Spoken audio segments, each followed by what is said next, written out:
Okay, so I've gotten a lot of help from YouTube on my Chinese scoot, a Roketa uh, MC-54 250B.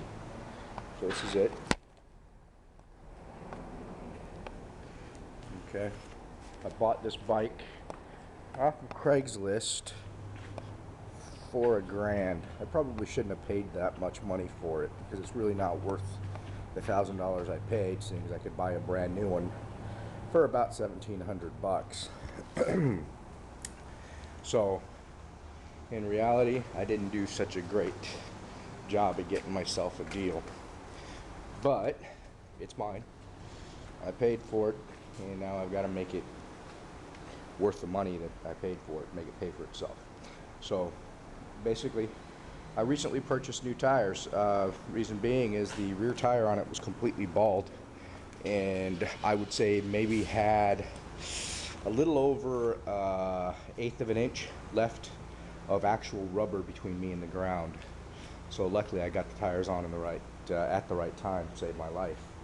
But other than that, what's going on is I've taken this bike apart about 3 times now. This will be the 3rd time taking it apart and putting it back together because my rear wheel keeps going flat after having replaced my tires.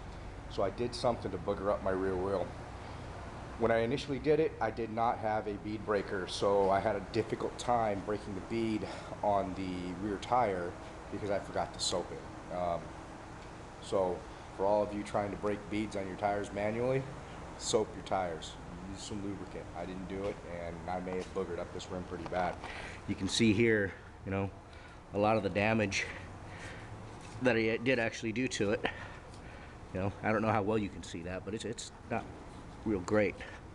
You know, and I didn't have any of the plastic rim savers. So since I didn't have the rim savers, I did a number on my rims, and I'm not sure if I damaged the bead inside. So what I did is I went to Harbor Freight and I purchased this. This being my bead breaker. I purchased it. It was on sale for $34.99. It's a regular tire bead breaker, but it should hopefully work for the motorcycle, or the scooter in this case. Okay, so what we have to do to remove this is we literally have to undo this bolt, which removes the compression fitting that separates the muffler from this pipe. Okay, this is your oil fill plug, in case you didn't know, and down there is your oil drain plug. You should be able to see that pretty well now. So you basically undo that, undo the top here, and drain your oil out into a pan, and then you can replace it. It only takes 1 quart of oil. I would buy 2 because 1 quart doesn't actually fill it completely to the max line. You need to add a little more. Plus, it's always good to have a little oil on you in case yours leaks a little bit, like mine does. Anyways, so down here we have some bolts. This is the swing arm. Okay, this piece is the swing arm. These bolts, these 2 bolts need to come loose. This one is longer than this one. Okay, this bolt is for the muffler. So the top bolt and the bottom bolt down here need to come off, and this entire muffler will come off. Then you have a bolt down here. Okay, this bolt right there, okay, holds the shock onto the swing arm. Okay, so that bolt has to come off. This is the bolt for the center shaft of the tire, okay, for the rear tire. This is the lug nut that holds it on.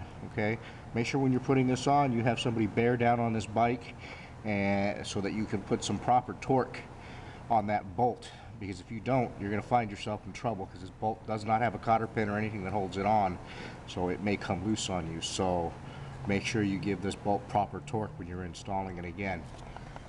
The reason I say that is the second time I took my bike apart, this bolt was loose. I did not properly torque it, so it's a damn good thing my tire went flat, or I'd probably be on the road dead or injured. Okay, so then up here you have the brake caliper. Okay, you have 3 bolts that hold it. One there, one there, and one there.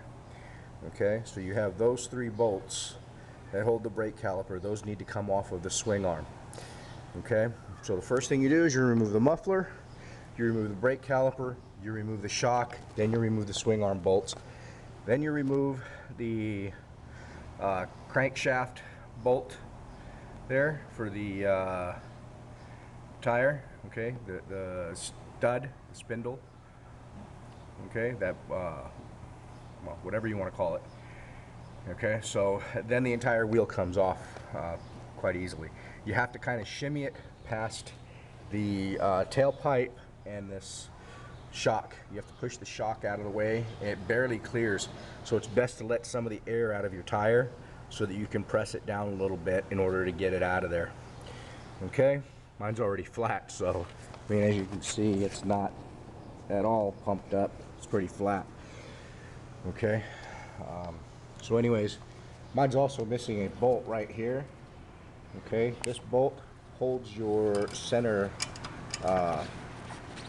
stand up, and mine, as you can see, is missing, so it's not doing a real great job of holding that center stand up right now. So that's not a good thing, really. I will get that fixed. Other than that, that's pretty much it. Okay, so none of your fairings or anything have to come off. Nothing on this has to come off. You just remove the muffler, the bolts from the swing arm, the bolt, you know, all the bolts from the swing arm, and then the tire just comes off. Inside, I'll show you later, is some of the parts that have to do with the removal, or, you know, when you're removing this tire, there's a large center washer and then an outer washer that the lug nut actually compresses on. So on both sides of that tire, you have a large cylinder that goes over the shaft on the inside, and then a small cylinder that goes over the shaft on the outside, and then the bolt, the lug nut that compresses down on that entire assembly to hold it into the swing arm. Okay? Anyways, so that's what you need to know as far as that goes. I'm going to go ahead and stop this recording, and I'm going to take it apart here, and I'll start when I'm restart when I'm at the point of taking the parts off. Okay? Bye.